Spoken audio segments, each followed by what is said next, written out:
In February 1991, the Iraqi army was watching the wrong horizon. Its strongest defenses faced south, toward Kuwait and the Persian Gulf, where an American-led coalition appeared ready to attack.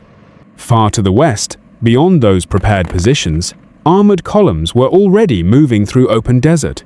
Months of misdirection and electronic deception concealed their route. The maneuver became the left hook, but its importance went beyond map geometry.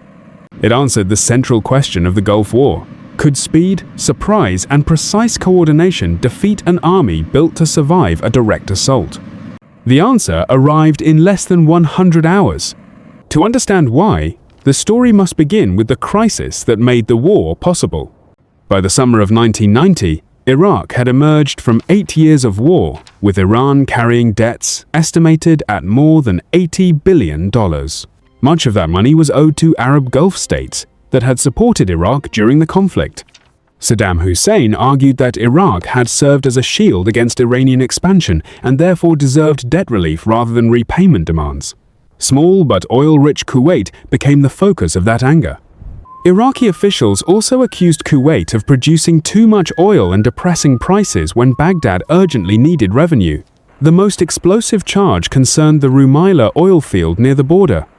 Iraq claimed that Kuwaiti slant drilling had taken crude from beneath Iraqi territory. These accusations provided a public grievance, but they also concealed a larger calculation. Control of Kuwait could transform Iraq's finances and regional power in a single stroke. The decision also rested on a reading of the United States.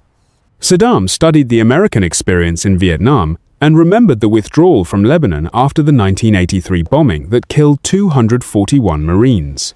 He concluded that American technology did not guarantee political endurance. If Kuwait could be seized quickly, oil production restored, and the cost of intervention made to look high, Washington might accept the result. It was a profound misreading. Vietnam had changed the American military. Its commanders had spent years rebuilding doctrine, training, communications, joint operations, and the relationship between force and political purpose. Saddam prepared to confront the America of his memory. The force gathering against him belonged to a different era. Before dawn, on August 2, 1990, roughly 100,000 Iraqi troops crossed into Kuwait. Tanks and mechanized units drove toward the capital while airborne and special units struck key points.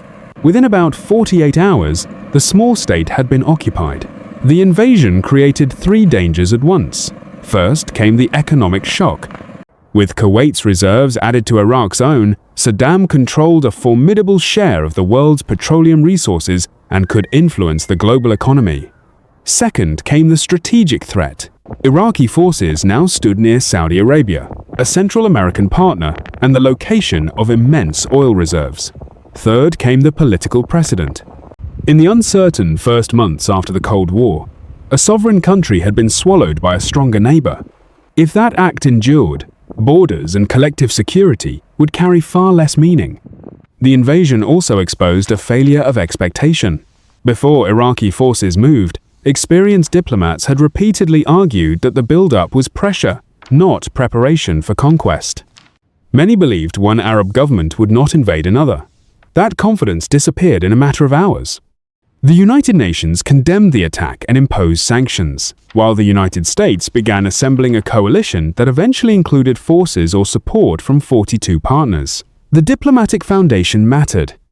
This would not be presented as a war to conquer Iraq or remove its government. The declared purpose was narrower: defend Saudi Arabia, enforce United Nations resolutions, and expel Iraqi forces from Kuwait. That limited objective helped hold together American, European, and Arab partners, whose interests were not identical. It would also shape the decision to stop the war later. At the request of King Fahd, American and coalition forces deployed to Saudi Arabia under Operation Desert Shield. General Norman Schwarzkopf, the commander of United States Central Command, took responsibility for the largest American military concentration since World War II.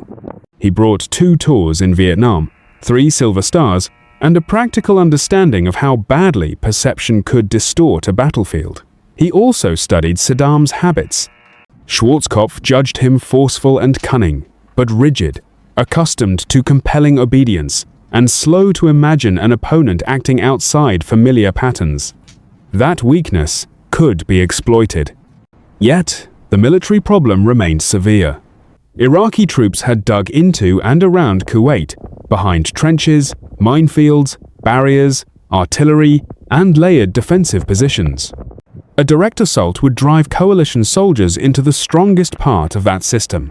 Military doctrine normally demands a major numerical advantage against a fortified defender. Schwarzkopf believed an attacker might need roughly 5 soldiers for every defender at the decisive point. The coalition did not initially possess that advantage across the entire front. It needed to create superiority through design. The plan developed around 4 connected ideas. Deception would keep Iraqi attention fixed on Kuwait's coast and southern approaches. Air power would isolate the battlefield and damage command systems before ground troops advanced. Technology would help formations navigate and coordinate in terrain with almost no landmarks. Finally, speed would deny Iraqi headquarters the time needed to understand the attack and reposition reserves. The plan was not simply to strike harder. It was to make the Iraqi command solve the wrong problem until the real attack was already behind it. Operation Desert Storm began on January 17, 1991, with an air campaign that continued for more than 5 weeks. Coalition aircraft attacked air defenses, command centers, communications links, supply systems, and Iraqi formations in the field. Stealth aircraft penetrated defended airspace, while Tomahawk cruise missiles launched from naval vessels struck fixed targets at long range. The purpose was not only destruction, it was disconnection. A large army depends on orders, fuel, information, and the confidence that higher headquarters still understands the battle. As those links failed, Iraqi units became increasingly isolated. Some remained dangerous, especially the Republican Guard, but the force as a whole was losing its ability to respond as one system. Meanwhile, the coalition continued to display preparations for an attack from the direction Saddam already expected. The first layer of deception was visible and deliberately public. Thousands of Marines rehearsed amphibious operations, and international news coverage reinforced the impression that the coalition would come ashore along Kuwait's coast. Naval forces remained offshore, preserving the threat. Iraqi engineers responded by mining beaches, preparing artillery positions, and orienting troops toward a landing that never became the main attack. The deception succeeded because it matched Saddam's expectations. Kuwait was the obvious objective, and the Gulf offered an apparently direct route toward it. Every defensive measure placed on the coast was a force unavailable elsewhere. The coalition did not need Iraq to believe the landing was certain. It only needed Iraqi commanders to treat it as dangerous enough that they could not look away. A second deception operated closer to the border.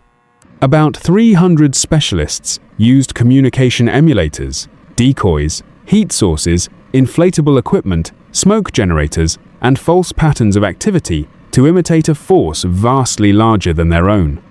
Radio traffic suggested units that were not actually there. Recorded Egyptian messages added another layer to the picture Iraqi listeners were expected to assemble. Psychological operations, aircraft, and artillery distributed roughly 500,000 surrender leaflets, many of them warning units that danger would come from the south. The result was a digital ghost army, seen indirectly through signals, tracks, heat, and expectation. It did not have to fool every observer. It only had to support the larger story already accepted by the Iraqi command. While attention remained fixed near Kuwait, the coalition shifted its real striking force far to the west. An estimated 300,000 troops, with armor, artillery, helicopters, fuel, ammunition, and maintenance support, moved across hundreds of miles of northern Saudi desert. The scale of the transfer made concealment difficult, but distance, air control, communications, discipline, and deception reduced the chance that Iraq would understand it in time. Logistics made the maneuver possible. Every armored advance depended on fuel convoys, repair teams, navigation, and synchronized routes through terrain that offered almost no natural guidance. The Western deployment created the mass Schwarzkopf needed at the decisive point. When the ground war began, The coalition would not collide with the center of the Iraqi defense. It would sweep around its exposed flank. Technology gave the plan reach, but only because troops had learned how to use it. The Gulf War became the first major conflict in which American forces employed the global positioning system on a broad scale. In an ocean of sand without roads or prominent landmarks, GPS receivers answered two questions that could decide an operation: where are we and where are we going? That certainty allowed units to travel routes Iraqi planners considered impractical.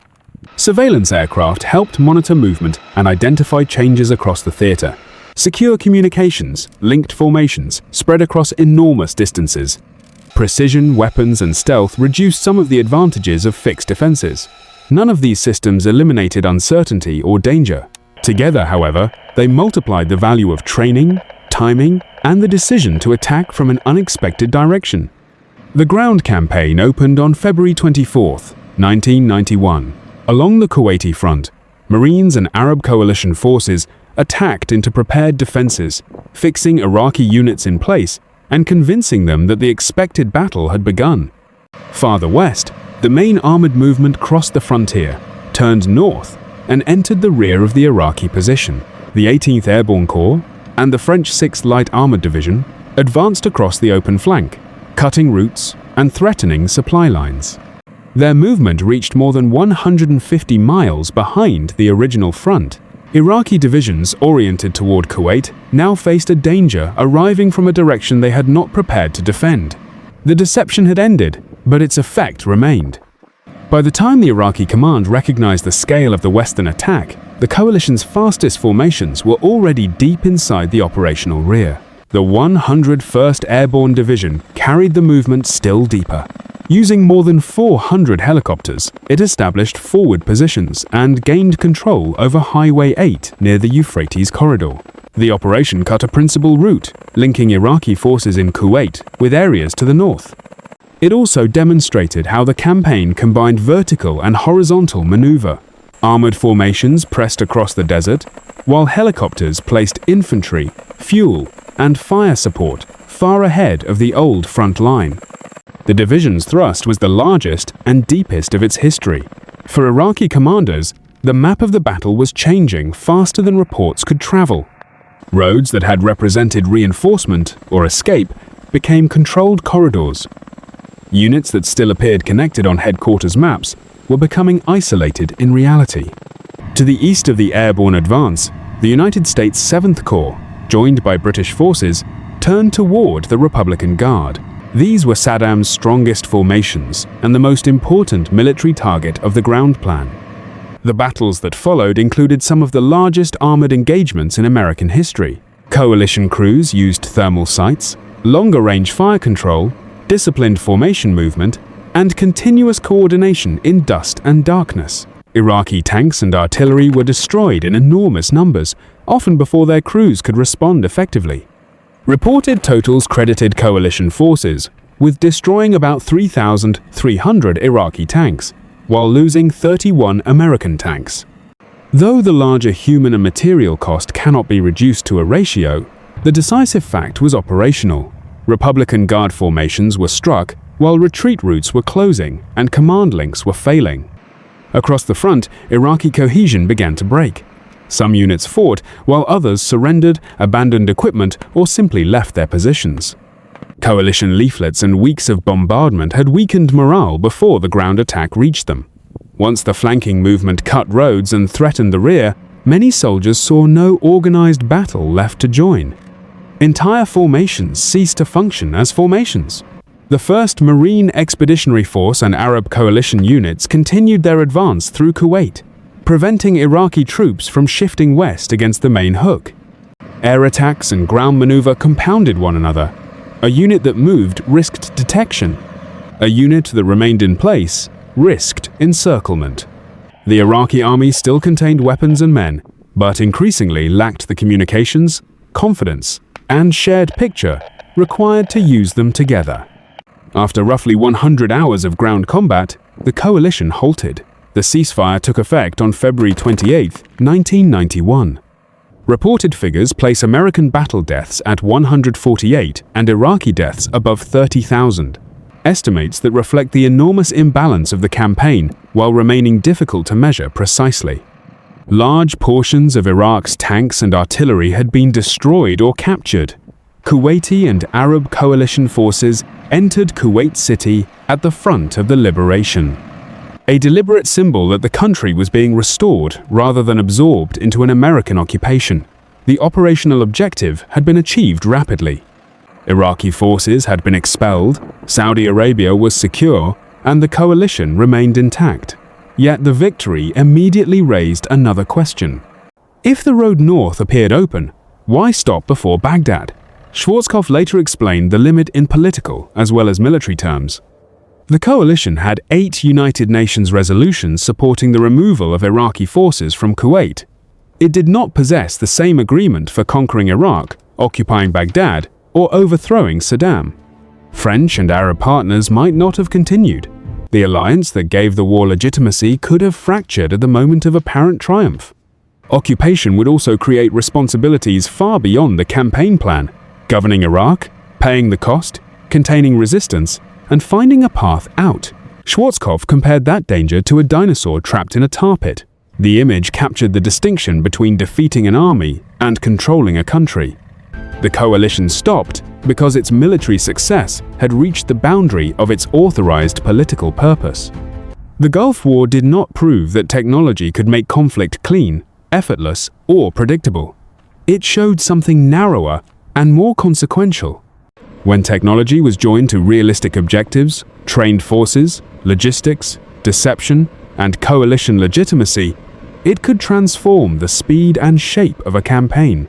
Saddam had expected a prolonged contest that would test American patience. Instead, Iraqi forces met a military rebuilt around joint action and rapid decision-making. The left hook worked because every part supported the others. The false landing held attention on the coast. The electronic ghost fixed attention on the border. Air power weakened the system. GPS opened the western desert. Logistics sustained the movement. Ground forces then struck where Iraqi defenses were thinnest and time was shortest. The victory redefined American military confidence after Vietnam, but its most enduring lesson was about limits. Operational brilliance succeeds only when strategy remains tied to a clear political end.